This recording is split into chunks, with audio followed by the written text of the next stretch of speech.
L'area di Padova Est sempre più in testa nella classifica delle sedi che potranno ospitare il nuovo ospedale di Padova. Questa mattina a Palazzo Balbi, a Venezia, si è tenuto l'incontro di tutti gli enti interessati al progetto del polo ospedaliero.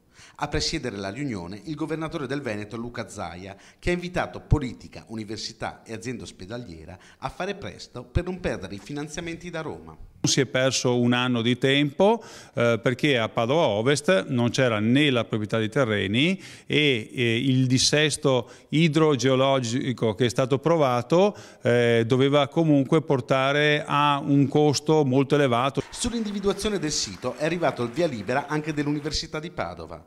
Il nuovo rettore Rizzuto è stato chiaro, sia l'amministrazione a decidere, ma devono essere 470.000 metri quadri.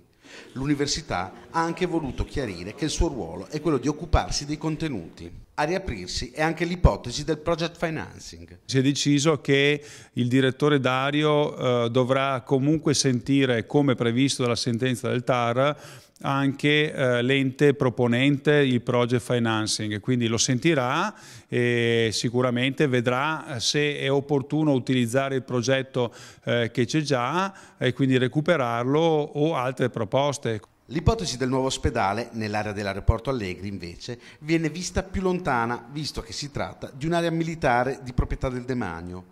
Il risultato è atteso a metà dicembre, data prevista per la prossima riunione operativa. Prima di Natale potremo fare un bel regalo ai padovani e non solo, perché si parla del più importante polo ospedaliero sicuramente del Veneto, ma anche a livello nazionale.